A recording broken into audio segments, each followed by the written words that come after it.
Hello everybody, and a very warm welcome to the Institute of International Affairs here in Sydney. Tonight, our attention turns to India. Our speaker, Professor Rahul Mukherji, has come to us from the University of Heidelberg, and his theme, as you can see from the screen, is the regression that's occurring in Indian democracy towards what scholars call competitive authoritarianism. I'm not going to speak on that because he is, but it's a great honour to have him here with us tonight, and it's great to be turning our attention once again to India. So it's over to you, Professor Mukherji.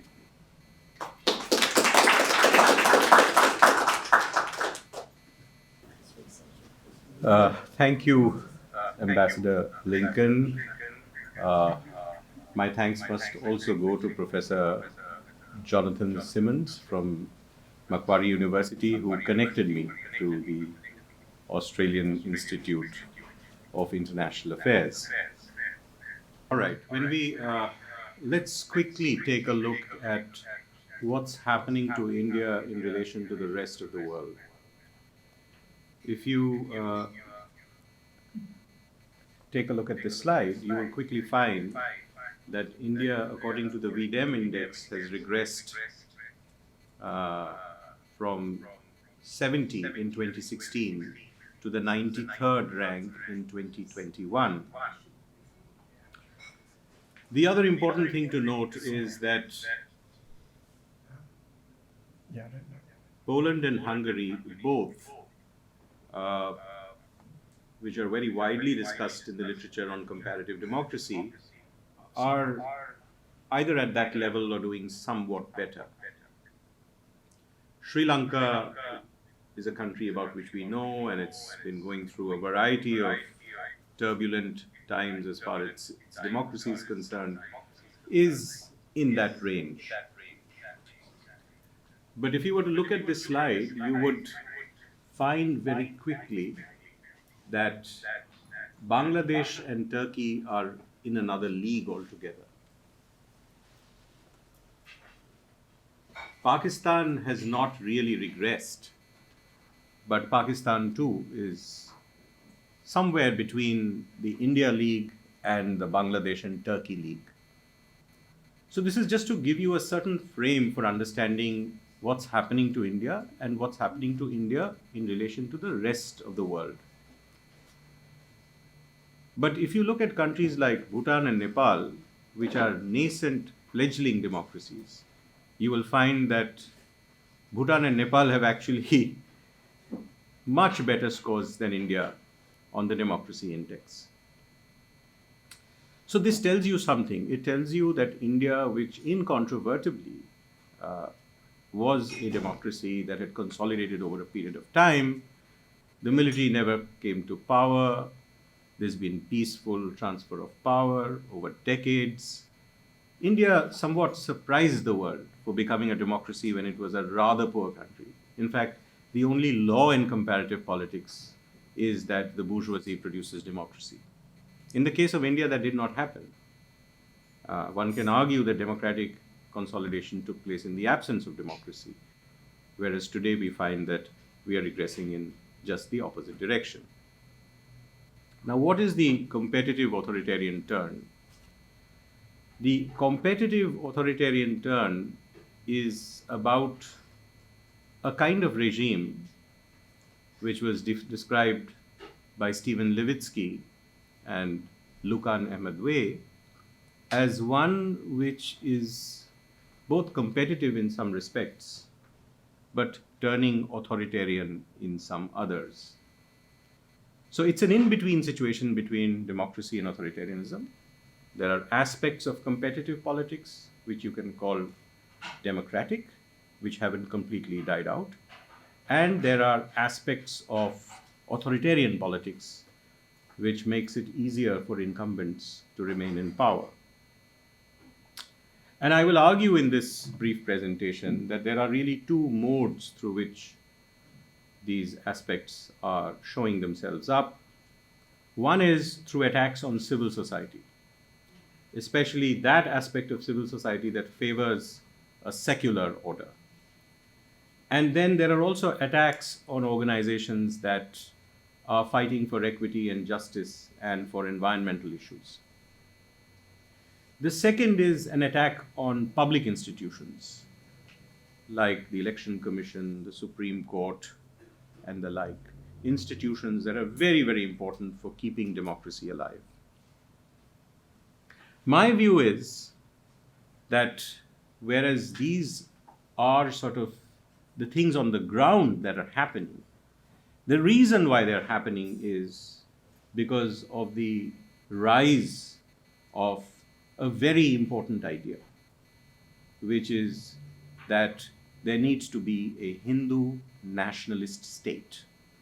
A Hindu nationalist state in a manner that is now famously called Hindutva. I mean, you can be a Hindu, but you may not characterize yourself as a Hindutva person, right? It's a very, very particular type of characterization of what is being propagated by the state, a kind of exclusive nationalism. And we also find that there is attacks on social movements which are fighting for equity and often for environmental rights. Now, driven by these two ideas, there are certain paths that the state is taking in order to achieve their ends. The path number one is what historical institutionalists call drift. You know, when changing rules is politically very difficult, and when you can actually use ambiguity in rules in order to perform your purpose, you just interpret them differently. So if you look at the Indian Parliament, its behavior has changed considerably, but no rules have changed. In the past, many more legislations were going to the standing committees of the Indian Parliament, which had been established as a very, very substantial institution, before it actually got into the act of being voted. Now, the number of bills that are getting into standing committees is far less, and you have a lot of surprises. You know, bills just come up, they go to the parliament, they get passed, and they quickly go up to the upper house, and then the president signs. And even before you knew, the bill has been passed. For example, the Foreign Contributions Regulation Act, which controls foreign funding of NGOs, came about as the result of an act which has its sort of antecedents in something that happened in the 1970s, evolved over the 1980s. But in 2010, the act was amended. And it was amended in a way that registered NGOs could be denied renewal after every 5 years upon consideration by the Ministry of Home Affairs. Now, during the Congress period of rule from 2004 to 14, we find that, and especially between 2010 and 2014, about 4,000 NGOs lost their foreign contributions facility. So it's not like nothing was happening in the previous regime. But in the next period,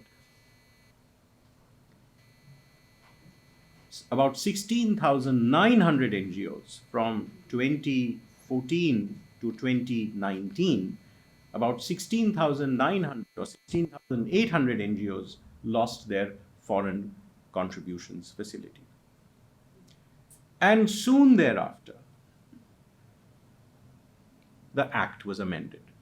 Now, I would argue that using the same Foreign Contributions Regulation Act to weaponize it to further detriment of civil society is an act of letting the rules drift. But then amending it in 2020 is what we call layering. There were already the germs of a certain kind of regulatory structure, and you made it even more profound. Now, for the paucity of time, I don't want to get into the details of how this was characterized, but I can just give you one example, which is that in the past, only your license could not be renewed. In the present, your license can be cancelled, even before the renewal period arises. And there are a variety of other stipulations in the law which make it far more dangerous. Then there was a Prevention of Money Laundering Act, which was meant largely for catching business persons. Through certain amendments in the Finance Act, the Prevention of Money Laundering Act was weaponized to such an extent that civil society leaders, opposition politicians could easily be attacked by the Enforcement Directorate of the Department of Revenue. This again is layered change. Again, for the paucity of time, I would not like to get into the details of the electoral bonds issue, but it's just to highlight the fact that electoral bonds increases the opacity of electoral funding in India and rigs the system in favor of the ruling party. And election funding is very, very important for winning elections. So why do we call this layering? We call this layering, which is separate from drift, because here rules change, but they change incrementally. And you make them change because you can't depend on ambiguity, and you change them incrementally because there's some political opposition to those rules. And finally, where political opposition is not that severe, you just completely displace a certain norm with something completely different, which we saw in the case of the abrogation of Article 370, by which a special state of Jammu and Kashmir was converted not into a normal state of the Indian Union, but into a union territory. So if you had a norm which says that, look, you have a minority community and you have to respect their rights, you've actually transformed it into a norm which suggests that the minorities have to be controlled more than the average citizen that does not belong to the minority community. So these are sort of the mechanisms, and some of these mechanisms are being deployed in a manner that can be construed as attacks both on civil society and attacks on the state, on the public institutions in India. So if you look at the issue of drift, and if you look at attacks on civil society, I just talked about the Foreign Contributions Regulation Act. A lot can be said about why India's media freedoms have declined. Corporate social responsibility is something that corporates were using in order to promote human rights. Now, most of those corporates are really threatened. They dare not promote human rights. And then, without any change of laws, you find that bulldozers are rapidly going to areas where minority communities, especially the Muslims, live, and raising their illegal tenements to the ground. Now, of course, illegal tenements have been there, and a large portion of India lives in illegal tenements, but only the minority is being targeted. Often, the minority community is lynched for reasons such as the possibility that they were selling beef. So all of these things are happening without the change of any rules. The Foreign Contributions Act has been changed, the Finance Act and the Prevention of Money Laundering Act has been weaponized. And then the Unlawful Activities Prevention Amendment Bill in 2019 made it much easier for the government to call anybody a terrorist. In the past, you needed to associate a person with a group in order to be branded as a terrorist. Now that stipulation was removed. The Citizenship Amendment Act, many legal authorities argue, actually tries to distinguish between those citizens who are Muslims and those who are not. The income tax law has been amended in such a way that tax benefits that went to NGOs as well as to donations will now be reviewed every 5 years, like foreign contributions. As far as the state is concerned, I began with the story of the parliament. One can say a lot about the Supreme Court. The current Chief Justice, it seems, is a wee bit bolder than the previous ones, but even he has not taken up the public interest litigation connected to either electoral bonds or to the abrogation of Article 370. which are very big issues in terms of, because India has lawyers, India has resolute PIL lawyers, India has a very vibrant civil society. Some of our friends are not saying die. Many don't believe that India's democracy will ever die. But the Supreme Court has not stood up as it has in the past for human rights. The Election Commission, one can argue, is not completely dead, but is certainly far more compromised than it was in the past. Again, no laws have changed. Electoral bonds is an area where legal change has actually made it easier for the state to garner funds. And then I did talk about displacement, right? You have a radical change in rules, and when you had the abrogation of Article 370, there wasn't a major opposition in the parliament. So basically, the government predicted that they could actually get away with this without much political opposition. So they actually went for a bolder step. Now, I would just like to briefly describe, once again, a certain set of instruments that are being used to target civil society. And thereafter, I will talk a little bit about how the civil society is being targeted, and then we will sort of open up for discussion.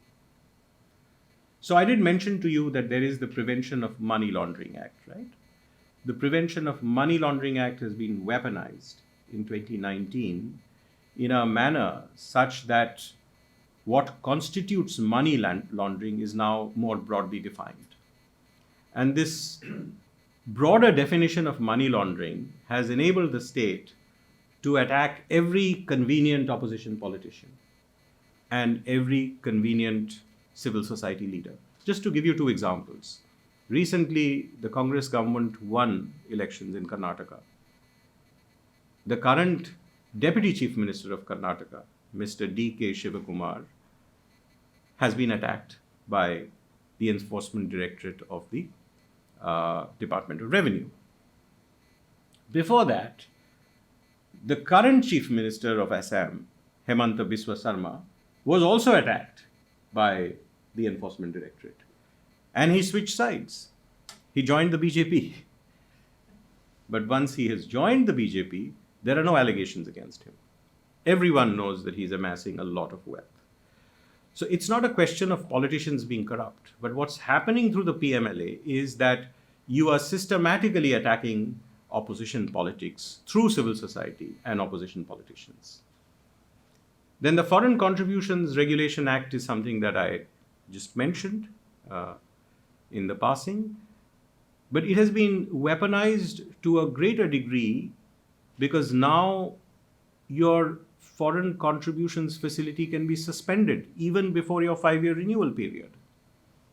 Now the foreign contributions facility cannot be used to give money to another organization which has the foreign contributions facility. So in the past, a big organization like Oxfam could lend money to smaller organizations. Both needed the FCRA facility. Now the government has deemed that Oxfam cannot legally lend to a smaller organization. What this does is that there are smaller NGOs which can work on the ground, but who don't have the capacity to write those proposals. And there was a division of labor. So those guys will all lose out in the game because they won't be able to access those funds. Either they join the bigger NGOs or they just lose their capacity. Now, there's also a stipulation that 20% of the funds can only be used for administrative purposes, which means that research and advocacy work will suffer. And finally, all the accounts of FCRA have to be managed in a single bank branch of the State Bank of India located in Parliament Street in New Delhi. The FCRA is actually controlled by the Ministry of Home Affairs. The Ministry of Home Affairs also is the parent of the Central Bureau of Investigations. So now what is happening is that the FCRA route is one route and only one minor route through which you attack civil society. Often the CBI itself goes into an investigation of an organization.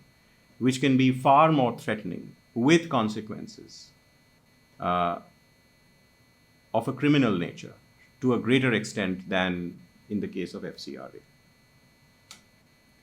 Then there are these organizations which have been funding human rights issues, like the Ford Foundation, HEVOS of Holland, Rockefeller. Many of these organizations, almost all of them, were put under something called a secret prior reference category, which was shared among banks in India. And these prior reference category organizations were closely monitored. Their dealings were sometimes covertly restricted. So, for example, if you look at the Ford Foundation website in Delhi today, you'll be completely confused about whether it exists or not. And this has happened after a long struggle, and the former head of Ford was trying to fund some human rights work. She came and replied to my email, but would not even talk to me. Furthermore, the income tax law, as I just mentioned, has been now moved in the direction of the Foreign Contributions Regulation Act, wherein after the 5-year period, you can actually just lose your tax benefit status, both for the organization as well as for donors. Then there is something called income tax surveys, which are happening. So you don't even need to take the enforcement directorate. All that you need to do is to say that, look, everything is fine with your organization. We're just doing a survey. And when you do these surveys, you get information which is then passed on to the Central Bureau of Investigations. So nobody can stop you from getting into a survey. And then once your privacy is compromised, all manner of hell can be let loose. And last but not the least, domestic funding for human rights, for communal harmony kinds of issues has almost literally stopped at the level of the major domestic funders. Of course, poorer people like us, we can pay small amounts and often we don't get caught. But the big ones, like the Azim Premji Foundation and others who were known for human rights work, are now very scared to lend to anyone. So following this understanding, I just want to show to you something that is not published, and we will probably publish this. We are working with data that, thanks to our human rights friends, probably no one else has. We looked at 15 non-governmental organizations and civil society organizations, and we tried to place them in relation to their identity. What is the nature of attack? And in this, for this purpose, this was a paper that I am co-authoring with a lawyer, Aditya Srivastav, who has joined me as a Humboldt Chancellor's Fellow in my department, having worked in Delhi for some time. We are looking at the position of all of these organizations on minority rights, on oppressed caste rights or Dalit rights, and indigenous persons' rights or Adivasi rights, as well as their position on class-based or equity-based issues and environmental rights issues. So what do we find? We find that those organizations that you see in the red are the ones where there are criminal charges. Either the leaders have gone to jail or they could go to jail. In amber are organizations which have more than one attack. And most of these organizations are now almost financially completely stripped. And in green organizations which have been attacked, but only by one instrument. Of course, green is not green here. Green is very much amber because, it's like, you guys be careful. And I can tell you there are a lot of organizations here that don't do minority work, which are amber. But almost all the organizations here, which are red, as you will see, have a very strong position on minority rights. So whether that is the Center for Justice and Peace, led by Tista Setalwad, who was in prison and has just is out for bail, or CPSC, which is again headed by a human rights defender in Chennai, or the Center for Equity Studies, which is headed by Dr. Harsh Mandar, located in Delhi, or Lawyers Collective, which has taken on very important human rights causes, including the case against Home Minister Amit Shah, or for that matter, Amnesty International. Amnesty International has been at the forefront of fighting for human rights. So you will find that all the organizations, barring Oxfam, are organizations that are very strong on minority rights issues. But Oxfam is an organization that had been very, very strong on equity issues. And in that area, we find that there is one red with multiplicity of attacks with the possibility of criminal charges. Then if you look at Greenpeace, you have a real transition. Greenpeace in the past was an environmental organization that was working for rights, for forest rights. And it got hit so badly that we would call it red. Thereafter, Greenpeace has become a very moderate organization. So there's a contrast between Greenpeace and Amnesty. Amnesty did not give up its cause, and it almost does not exist. Amnesty has a chair of the governing board who doesn't take any salary. His name is Akar Patel, and Greenpeace works with a lower budget. I can get into the details. If you look at organizations like the Center for Policy Research, CPR, where I began my work in 1999 when I came back from the United States to start my work in India, very moderate organization. The only thing on which you can say that it is somewhat not, so it's neutral on indigenous persons' rights, neutral on oppressed caste rights, neutral on minority rights, and just moderate on class-based / environmental rights. This is an organization from where the current deputy chairman of the Niti Aayog has come, Suman Berry. This is the organization from where the current chair of the Prime Minister's Economic Advisory Council has come, Bibek Debroy. This is the organization from where the previous chair, previous deputy chair of the Niti Aayog, which is the new name for the old planning commission with, of course, different functions, has come, Rajiv Kumar. This is certainly not a partisan organization, but it is also not a Hindutva organization. You know, it's a free organization where people, and most recently, because it was connected with certain forest rights issues being fought by an activist called Alok Shukla in the state of Chhattisgarh, it is argued that they have been hit. But it's not like the activists came from the Center for Policy Research. It is just that they had a connection with the Center for Policy Research. Similarly, another scary case is CARE International, an American NGO, does rights-based work. It doesn't speak strongly on minority rights. It doesn't speak strongly on religious Dalit rights. It doesn't speak strongly on Adivasi rights, nor does it speak strongly on environmental rights. It just does plain work, you know, education, health, women's, disaster relief. And very quickly, from not even being green, it has become amber. Everybody is confused. Of course, it's not a Hindutva promoting organization. I know the person who chairs that organization. It's marked as C over here. We didn't name it because in our publications, certain organizations will not get named. So I'm trying to make 2 points over here.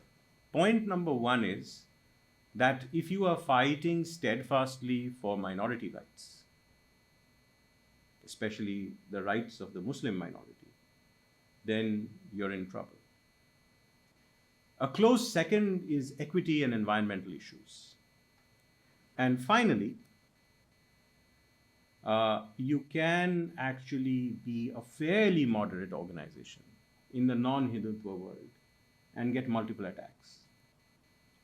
And what I haven't shown in the previous slide is that there are fairly radical organizations like Navsarjan that works for Dalit rights, or Insaf, which is a class-based organization. So let us see, Navsarjan is green, it just lost its FCRA. And Insaf is also green. It's a it's a fairly radical left-wing, equity issues kind of organization, but it's not working on minority rights. And they just lost their FCRA. Similarly, Navsarjan is a very powerful organization working for the rights of the oppressed. They are still in the green. They haven't got the multiplicity of attacks that you see in amber and red. So I think we are 2 minutes past 7, and that is where I should end. Thank you very much.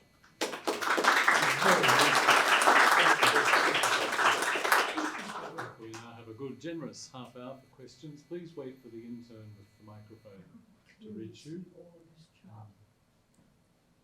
Do I have a starting question?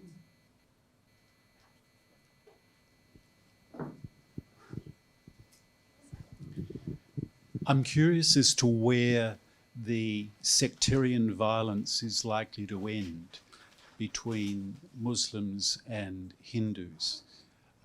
If I'm not mistaken, India is the second largest Muslim country in the world, and Muslims have a very prominent place in that society.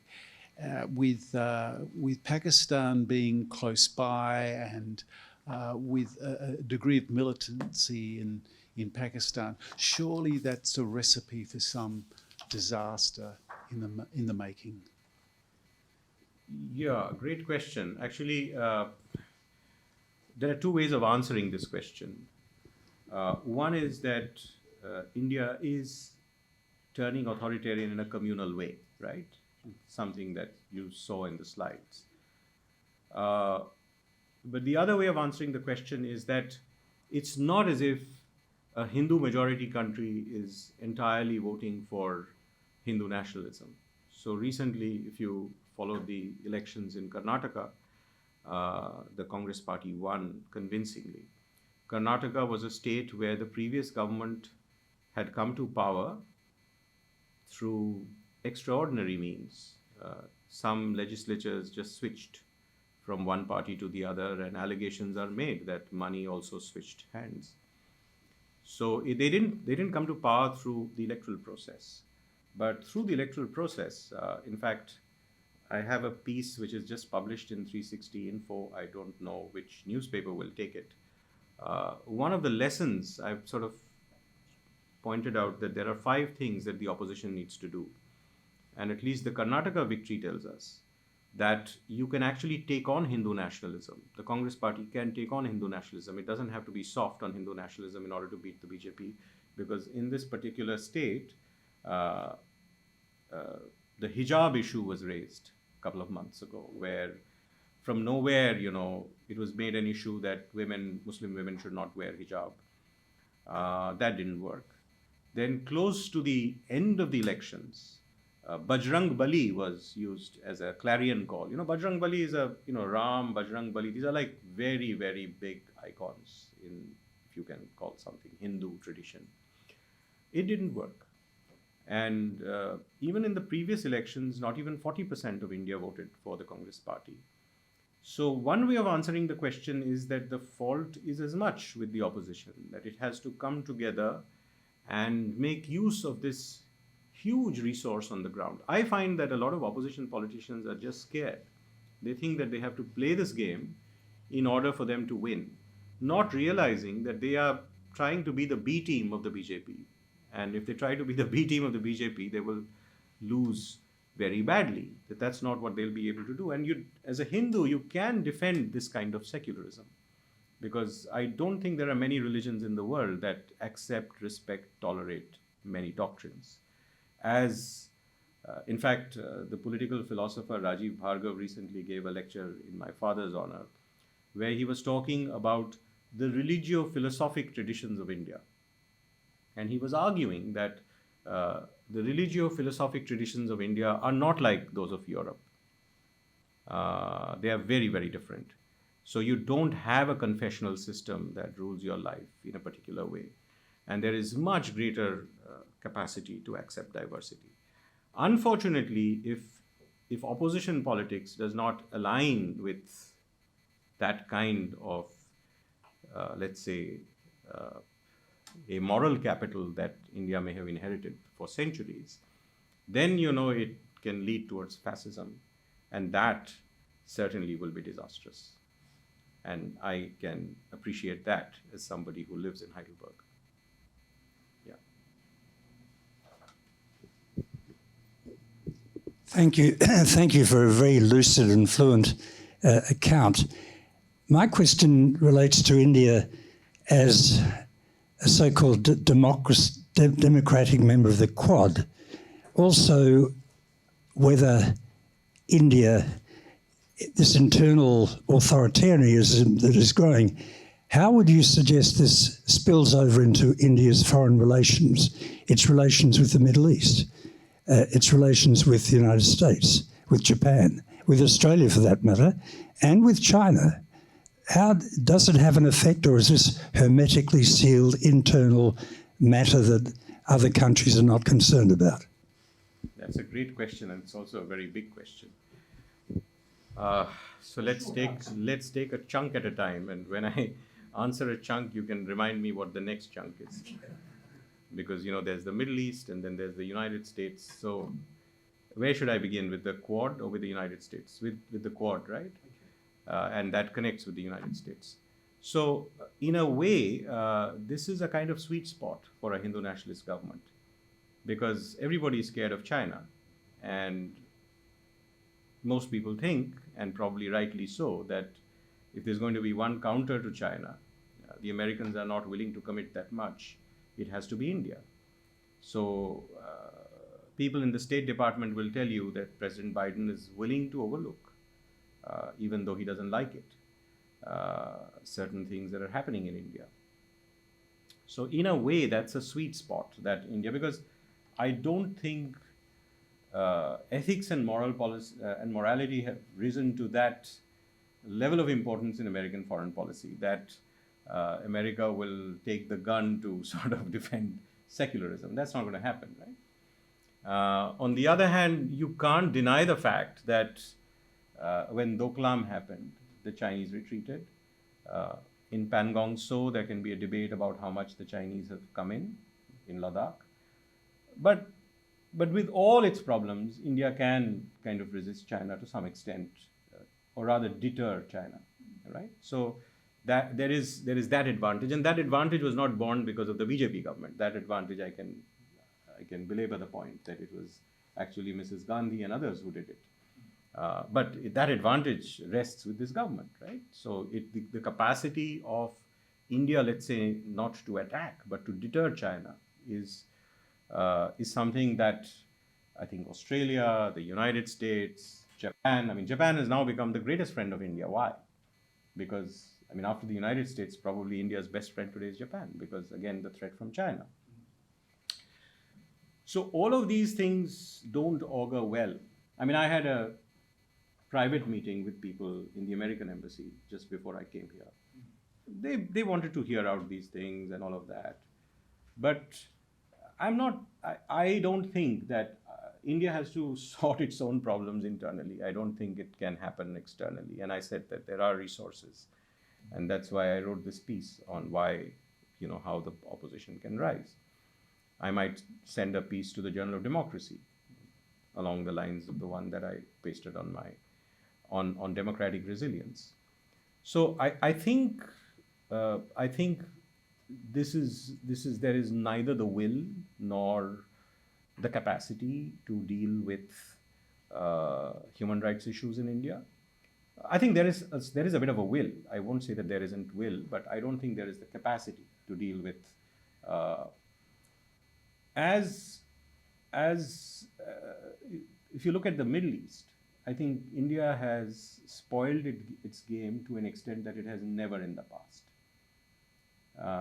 Pakistan and China are ruling over Afghanistan. India had a historical relationship with Iran. Now the Saudis and the Iranians have come together. So both the Indians and the Americans have failed in their quest.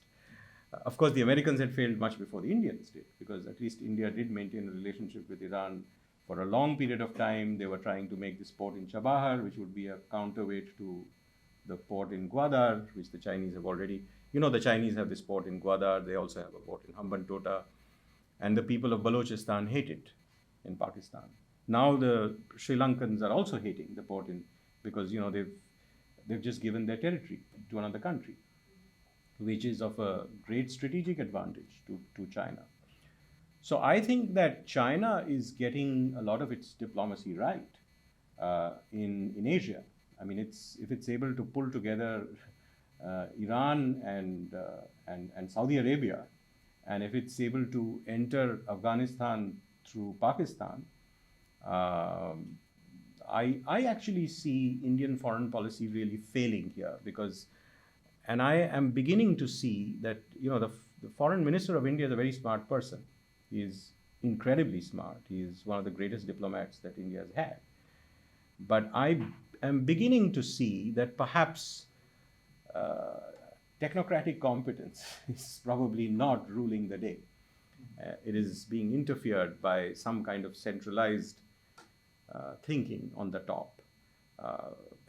We can all guess where that thinking is coming from. I can make a couple of wild guesses, but it's certainly not the best. And as far as the Quad and America and all of these people are concerned, India just has a sweet spot. So it can sort of say that, look, we will also talk to the Chinese, be friends with the Chinese. We don't want to fight the Chinese.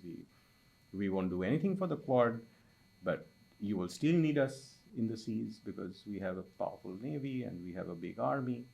So that's not an area where Indian foreign policy really needs to do anything. But where that's India's inheritance over the decades, which is what it is. It's given it a professional army. It's given it. But in Asia, I think it's apart from Bangladesh. I mean, India's relations with its neighbors are not great. I mean, there was one good thing that India did, which was when Sri Lanka had a crisis, they put in some money, and I think that was respected. I think that was a good gesture that happened. But I don't think foreign policy can deal with human rights issues in India. You saw what happened with the summit held by it was just a sham. It didn't produce anything. But I do think that people in the State Department in the US know quite a bit about what's happening in India. It's not like they are not aware. Another chunk? Walkers, did you want to? Well, no. Did Professor I miss- Mukherji has answered my questions pretty well. Thank you.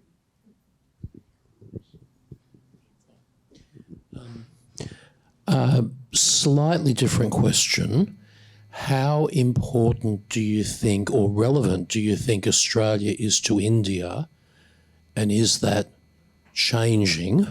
I know we're doing all right finding work for our 2020 cricketers over there, at a moderate level from an Indian point of view, because they're much better at it than we are. But in all seriousness, do you think there is, well, which way do you think it's going in terms of our relevance at all to India? I think India would appreciate any country which has a threat from China. So from that extent, from that perspective, I think Australia becomes far more important for Indian foreign policy, because I do think that India will need the Quad and coordination, and I think I mean, I'm not an expert on Australian-Indian relations, but I think my gut feeling is that is something that will certainly provide. I think there is now a free trade agreement that is being Has it already been signed? Yeah, but the comprehensive one is going to be signed at the end of this year. So let me just tell you one thing. I haven't looked at the details of the free trade agreement. India has not signed a single free trade agreement since 2011. It could not sign the RCEP. China has been signing free trade agreements until 2020, even though Xi Jinping is considered to be more of a mercantilist than his predecessors. India has not signed one since 2011. India seems to be signing one with Europe, but I don't think that's going to happen very easily because, again, there are these positive aspects in these relationships, right? So Germany also feels the threat from China. There's a lot of energy, sustainable energy collaboration that's happening between Germany and India. But again, the German state is fully aware of what's happening in India and they don't like it. The European Union was very negative about all the things that happened in Manipur recently. You might have heard about Manipur. In the state of Manipur, there has been almost lawlessness, and this is the majority Hindu Meitei people have been sort of ranged against the hill tribes, which are called the Kuki tribes, who are largely Christian, and there's been bloodshed there.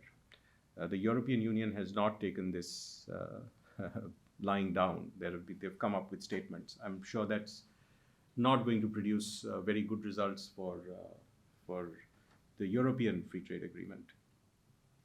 My view is that, and my view is just a conceptual view because I don't know what's happening between Australia and India, is that if Australia thinks that the geostrategic reasons are good enough, they will probably sign a free trade agreement that looks like a free trade agreement without doing much. And that's what the Indians will accept. And that might be very useful for the Indian government before the 2024 elections. And then India would have signed its first free trade agreement after 2011. I mean, yesterday I sort of delivered a lecture at UNSW on India's globalization backslide. And my view is that the Indian government's approach to trade and globalization has turned more mercantilist, apart from the other reasons that exist on the ground, which have historically made India very difficult to negotiate with. But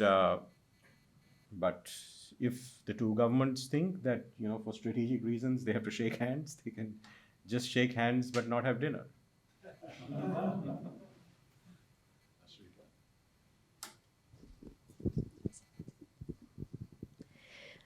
Thank you so much for your address, Dr. Mukherjee. I'm Ashrika Parathi. I'm a former intern of the Institute and I'm an honours student at the University of Sydney.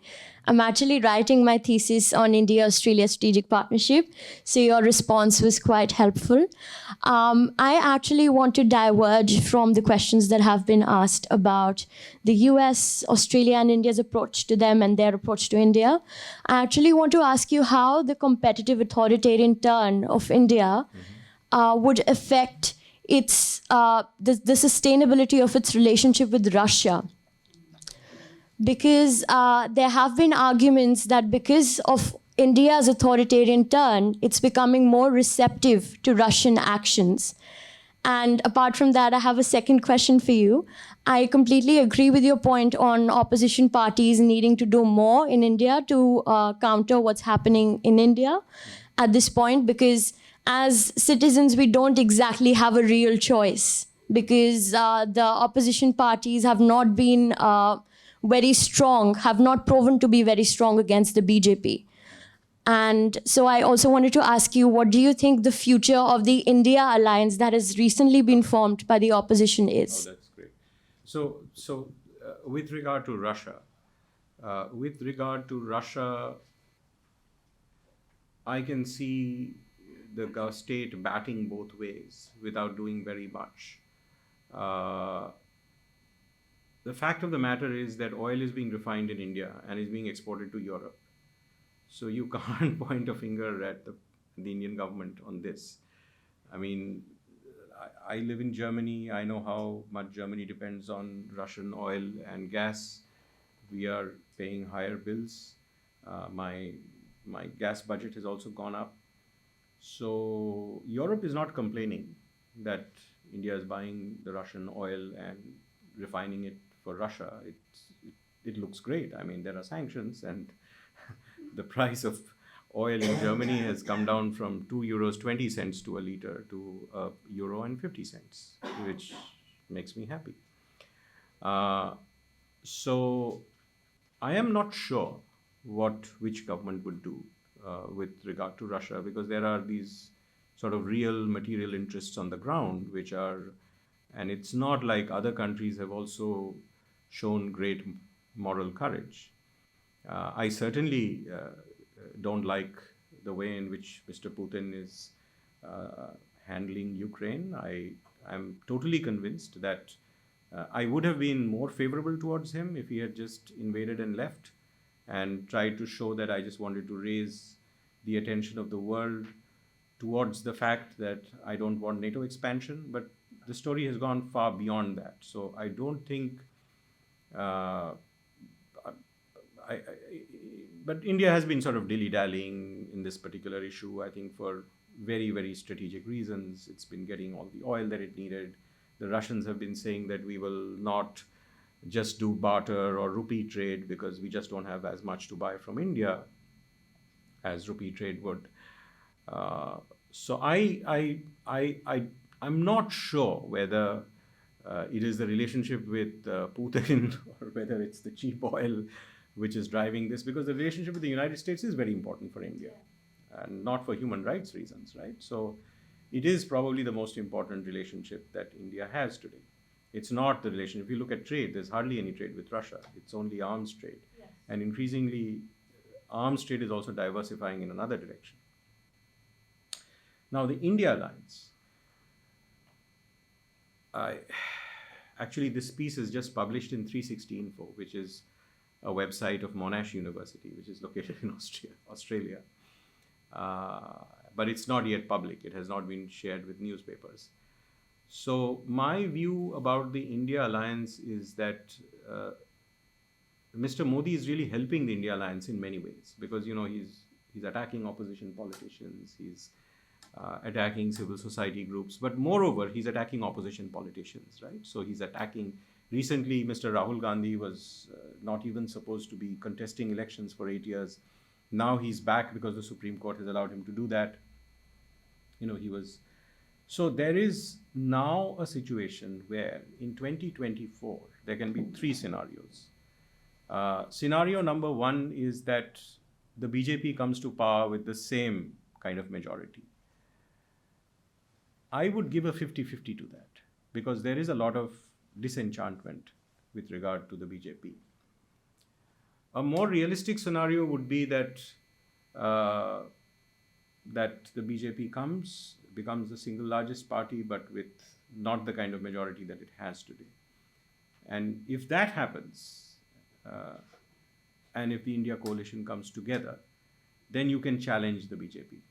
So that is scenario number two. The third scenario is that you have a reduced BJP, the BJP comes to power, but the Rashtriya Swayamsevak Sangh and the top notches in the BJP, which have been supporting Mr. Modi because he's been winning election after election after election, now find that he's no longer the winning horse. So there could be a BJP government in power with Mr. Modi having to step down. And that would also have some positive consequences. Because you see, right now there is very little competition in terms of the opposition, right? Exactly. So if the opposition becomes powerful enough to rule, that I think would be best for the health of democracy. If the opposition becomes powerful and can block the passage of a lot of laws that, I mean, even just 2 to 3 days ago, I mean, this slide will keep changing on a daily basis. The Lieutenant Governor of Delhi has usurped all the powers of the Chief Minister of Delhi, according to a bill that went just a few days ago.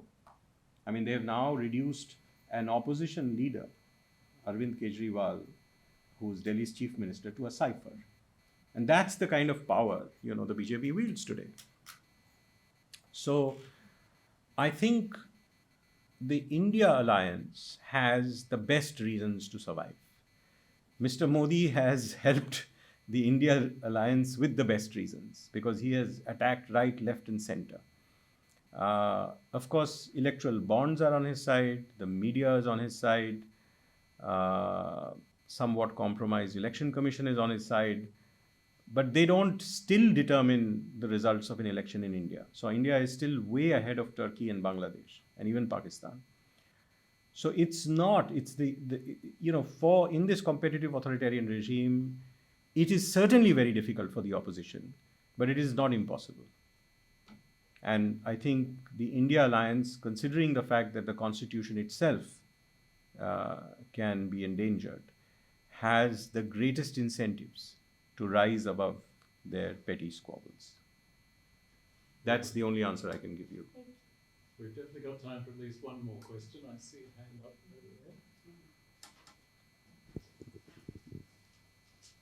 Thank you.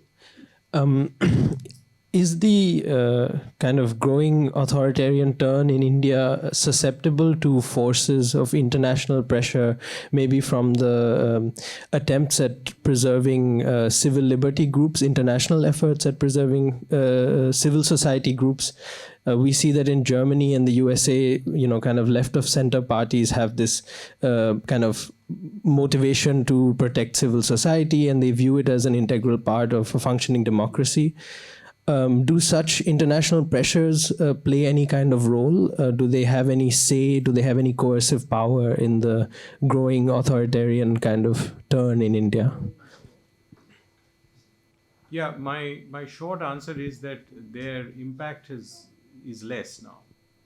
Because, why do you have the Foreign Contributions Regulation Act? Why do you have a prior reference category of donors?